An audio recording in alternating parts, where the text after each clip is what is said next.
Bismillahirrahmanirrahim. Assalamualaikum warahmatullahi wabarakatuh. Sahabat Al-Quran yang berbahagia, hari ini insya Allah kita akan membaca terjemahan dan tafsir dari firman Allah Subhanahu wa Ta'ala dalam surah Ali Imran tentang bantahan Allah terhadap pendapat-pendapat ahli kitab yang keliru. Ayat yang akan kita bahas adalah ayat 93 sampai dengan 95 tentang bantahan terhadap larangan orang Yahudi tentang makanan. Ayat-ayat tersebut menjelaskan mengenai pengharaman Israel atau Yakub atas sebagian makanan untuk dirinya dan perilaku Bani Israel yang mengada-adakan pengharaman sebagian makanan serta bantahan terhadap mereka. Mohon dapat mengikutinya sampai selesai.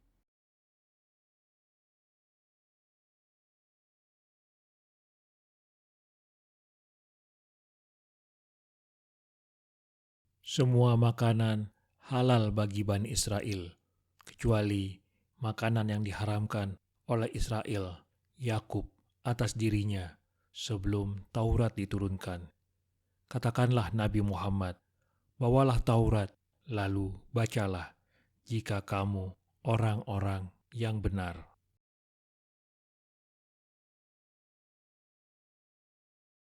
Setelah ayat sebelumnya, Allah menjelaskan harta dan infak yang bermanfaat.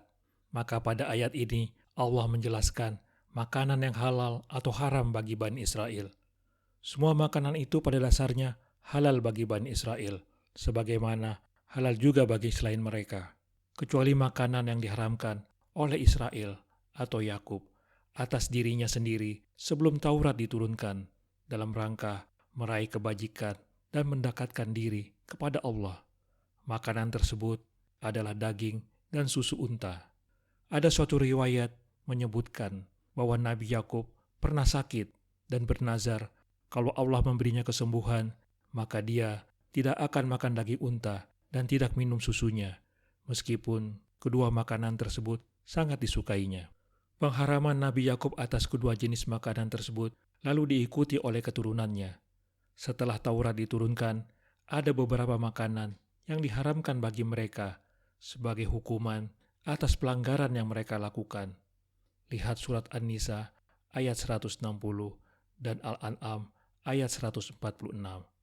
Tetapi kaum Yahudi membuat kebohongan dengan mengatakan bahwa ada makanan yang diharamkan Allah untuk mereka sebelum kitab Taurat diturunkan. Oleh karena itu, Allah menjawab, "Katakanlah, wahai Nabi Muhammad, jika kamu berkata demikian, maka bawalah Taurat, lalu bacalah, dan tunjukkan kepada kami keterangan Taurat tentang pengharaman makanan itu, jika kamu orang-orang yang benar." Ternyata tidak seorang pun di antara mereka mampu menunjukkan ayat Taurat yang mendukung kebohongan mereka.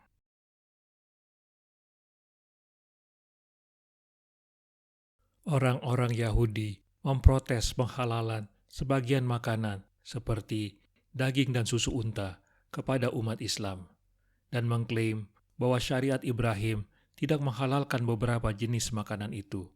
Allah kemudian membantah protes itu dengan penjelasan bahwa segala macam makanan pada dasarnya dihalalkan kepada anak keturunan Yakub sebelum diturunkannya Taurat, kecuali yang diharamkan oleh Yakub untuk dirinya sendiri karena suatu sebab, maka mereka pun mengharamkannya pula.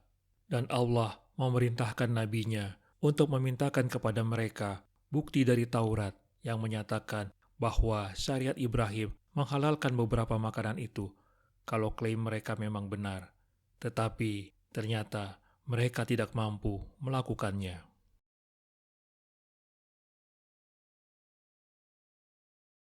Maka siapa yang mengada-adakan kebohongan terhadap Allah, setelah itu mereka itulah orang-orang zalim.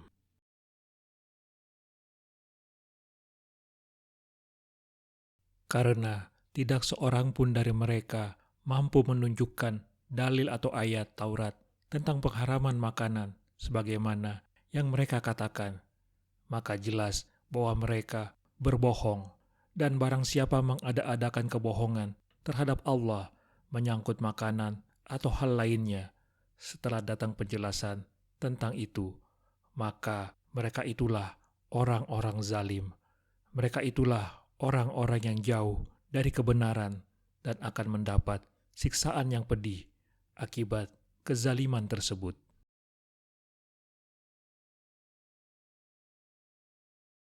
Kalau ternyata mereka tidak dapat mendatangkan bukti itu, maka siapa saja di antara mereka yang membuat-buat dusta terhadap Allah setelah kuatnya bukti adalah orang yang benar-benar tetap bersikap lalim.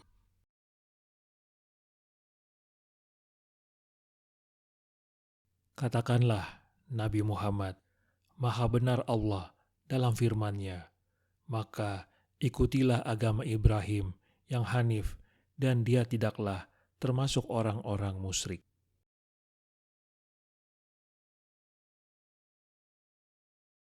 Setelah nyata kebohongan orang-orang Yahudi, maka Allah memerintahkan kepada Nabi Muhammad, katakanlah, benarlah segala yang difirmankan Allah dan ketetapannya tentang makanan. Maka ikutilah agama Ibrahim yang lurus, yaitu penyerahan diri kepada Allah secara tulus tanpa sedikit pun keraguan, dan tidak menyekutukan Allah dengan apapun dan siapapun. Karena dia, Ibrahim, tidaklah termasuk orang musyrik. Dia sangat dihormati orang Yahudi dan Nasrani, dan dia pantas menjadi teladan umat manusia.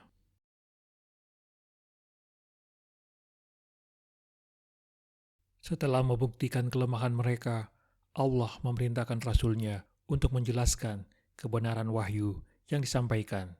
Katakan kepada mereka, ikutilah syariat yang dibawa Ibrahim, tapi kalian dustakan itu. Agama Ibrahim jauh dari agama-agama sesat, dan ia bukan orang musyrik.